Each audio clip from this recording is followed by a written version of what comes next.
ಸರ್ವರಿಗೂ ನಮಸ್ಕಾರ. ನಿಮಗೆಲ್ಲರಿಗೂ ಸಿರಿಗನ್ನಡ ಕಸ್ತೂರಿ ಯೂಟ್ಯೂಬ್ ಚಾನಲ್ಗೆ ಪ್ರೀತಿಯ ಸ್ವಾಗತ. ಪ್ರೀತಿಯ SSLC ವಿದ್ಯಾರ್ಥಿಗಳೇ, ನಿಮಗಾಗಿ ಆರಂಭಿಸಿದ ಪರೀಕ್ಷಾ ಪೂರ್ವ ಸಿದ್ಧತಾ ಸರಣಿಯ 6ನೇ ವಿಡಿಯೋ ಇದಾಗಿದೆ.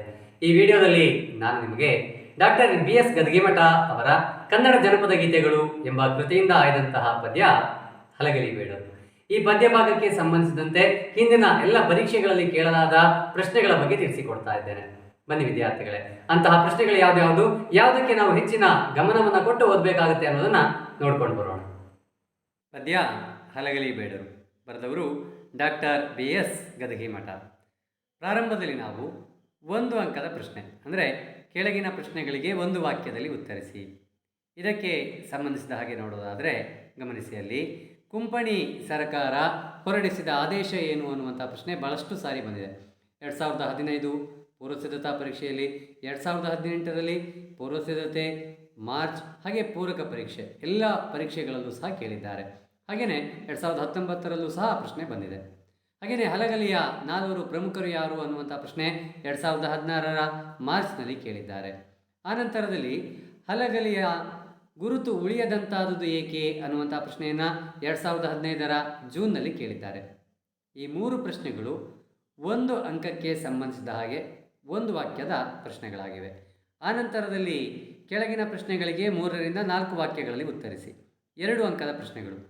ಇಲ್ಲಿ ಗಮನಿಸುವುದಾದರೆ ಹಲಗಲಿಯ ಬೇಡರು ದಂಗೆ ಏಳಲು ಕಾರಣ ಏನು ಅನ್ನುವಂಥ ಪ್ರಶ್ನೆ 2015ರ ಜೂನ್, 2016 ಮಾರ್ಚ್ ಹಾಗೂ 2018 ಮಾರ್ಚ್, 2020ರಲ್ಲಿ ನಡೆದಂತಹ ಪರೀಕ್ಷೆಗಳಲ್ಲಿ ಕೇಳಿದ್ದಾರೆ. ಮುಂದೆ ದಂಡು ಹಲಗಲಿಯ ಮೇಲೆ ಹೇಗೆ ದಾಳಿ ನಡೆಸಿತು ಅನ್ನುವಂತಹ ಪ್ರಶ್ನೆಯನ್ನು 2020ರಲ್ಲಿ ಕೇಳಿದ್ದಾರೆ. ಮುಂದೆ ಹಲಗಲಿಗೆ ದಂಡು ಬರಲು ಕಾರಣವೇನು ಅನ್ನುವಂತಹ ಪ್ರಶ್ನೆಯನ್ನು 2015ರ ರಾಜ್ಯಮಟ್ಟದ ಪೂರ್ವ ಸಿದ್ಧತಾ ಪರೀಕ್ಷೆಯಲ್ಲಿ ಕೇಳಿದ್ದಾರೆ. ಮುಂದೆ ಲಾವಣಿಗಳನ್ನು ಏಕೆ ವೀರಗೀತೆಗಳು ಎನ್ನಲಾಗುತ್ತದೆ ಅನ್ನುವಂಥ ಪ್ರಶ್ನೆಯನ್ನು 2018ರ ಪೂರ್ವ ಸಿದ್ಧತಾ ಪರೀಕ್ಷೆ, ಅದೇ ವರ್ಷ ನಡೆದಂತಹ ಪೂರಕ ಪರೀಕ್ಷೆ, 2019ರ ಪೂರಕ ಪರೀಕ್ಷೆಗಳಲ್ಲಿ ಕೇಳಿದ್ದಾರೆ. ಇದಿಷ್ಟು 2 ಅಂಕದ ಪ್ರಶ್ನೆಗಳಾಗಿವೆ. ಮುಂದೆ ಸಂದರ್ಭ ಸಹಿತ ಸ್ವಾರಸ್ಯ ವಿವರಿಸಿ. ಗಮನಿಸಿ ವಿದ್ಯಾರ್ಥಿಗಳೇ, ಬಹಳಷ್ಟು ಸಾರಿ ಹೆಚ್ಚಿನ ಪರೀಕ್ಷೆಗಳಲ್ಲಿ ಹಲಗಲಿ ಬೇಡರು ಪದ್ಯದಿಂದ ಸಂದರ್ಭಕ್ಕೆ ಪ್ರಶ್ನೆಗಳನ್ನು ಹೆಚ್ಚಾಗಿ ಕೇಳಿದ್ದಾರೆ. ಅಲ್ಲಿ ಮೊದಲ ಪ್ರಶ್ನೆ ನೋಡಿ, ಎಲ್ಲ ಜನರಿಗೆ ಜೋರ ಮಾಡಿ ಕಸಿದುಕೊಳ್ಳಿರಿ ಹತಾರ. ಇದನ್ನು 2016, 17, 19 ಈ 3 ವರ್ಷವೂ ಸಹ ಒಂದಲ್ಲ ಒಂದು ಪರೀಕ್ಷೆಯಲ್ಲಿ ಕೇಳಿದ್ದಾರೆ. ಮುಂದೆ ಜೀವ ಸತ್ತು ಹೋಗುವುದು ಗೊತ್ತಾ? ಈ ಪ್ರಶ್ನೆಯನ್ನು ಸಹ 2015 ಮಾರ್ಚ್, 2017ರ ರಾಜ್ಯ ಮಟ್ಟದ ಪೂರ್ವ ಸಿದ್ಧತಾ ಪರೀಕ್ಷೆಯಲ್ಲಿ ಕೇಳಿದ್ದಾರೆ. ಹೊಡೆದರೋ ಗುಂಡ ಕರುಣ ಇಲ್ಲದಂಗ ಅನ್ನುವಂಥ ಪ್ರಶ್ನೆಯನ್ನು 2016 ಜೂನ್, 2019ರ ರಾಜ್ಯ ಮಟ್ಟದ ಪೂರ್ವ ಸಿದ್ಧತಾ ಪರೀಕ್ಷೆಯಲ್ಲಿ ಕೇಳಿದ್ದಾರೆ. ಮುಂದೆ ಕೆಟ್ಟು ವರ್ಣಿಸಿ ಹೇಳಿದೆ ಕಂಡಷ್ಟು ಅನ್ನುವಂಥ ಪ್ರಶ್ನೆ 2017ರ ಮಾರ್ಚ್ ಪರೀಕ್ಷೆಯಲ್ಲಿ ಕೇಳಿದ್ದಾರೆ. ಇನ್ನೊಂದು ಪ್ರಶ್ನೆ ಪಾಠದ ಒಳಗಿನಿಂದ ಬಂದಿರುವುದು, ಚಟೇಕಾರರು ಚೌಕಿ ಮಾಡುತ್ತಾ ನಡೆದರೂ ಹೇಳದೆ ಗುಡದಾಗ ಅನ್ನುವಂಥ ಪ್ರಶ್ನೆ ಪಾಠದ ಒಳಗಿನಿಂದ ಕೇಳಿದ್ದಾರೆ. ಇದು 2020ರ ಪೂರ್ವ ಸಿದ್ಧತಾ ಪರೀಕ್ಷೆಯಲ್ಲಿ.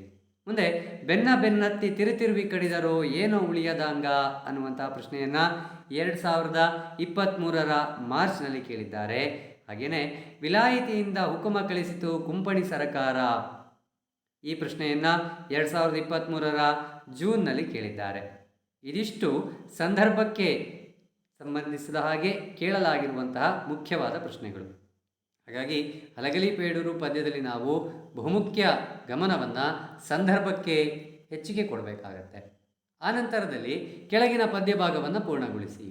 ಇದು 2020ರ ಮಾರ್ಚ್ನಲ್ಲಿ ಪ್ರಶ್ನೆಯನ್ನು ಕೇಳಿದ್ದಾರೆ. ನಮಗೆ ಆ ಪದ್ಯ ಗೊತ್ತಿದೆ, ಕುಡಲಿ ಕೋರೆ ಕುಡ ಕಬ್ಬಿಣ ಮೊಸರು ಬೆಣ್ಣಿ ಹಾಲ. ಆ ಪದ್ಯವನ್ನು 4 ಸಾಲು ಕಲಿತು ಬಿಟ್ಟರೆ ನಮಗೆ ಕಂಠಪಾಠಕ್ಕೆ ಪದ್ಯವನ್ನು ಬರೀಲಿಕ್ಕೆ ಸಾಕಾಗ್ತದೆ. ಇದಿಷ್ಟು ಹಲಗಲಿ ಬೇಡರು ಪದ್ಯಕ್ಕೆ ಸಂಬಂಧಿಸಿದ ಹಾಗೆ ಹಿಂದಿನ ಪರೀಕ್ಷೆಗಳಲ್ಲಿ ಕೇಳಲಾದ ಪ್ರಮುಖ ಪ್ರಶ್ನೆಗಳಾಗಿವೆ. 8 ವಾಕ್ಯವನ್ನು ಇದುವರೆಗೂ ಕೇಳಿಲ್ಲ, ಆದರೆ ಈ ವರ್ಷ ಕೇಳಬಾರ್ದು ಅನ್ನುವಂಥ ನಿಯಮ ಇಲ್ಲ.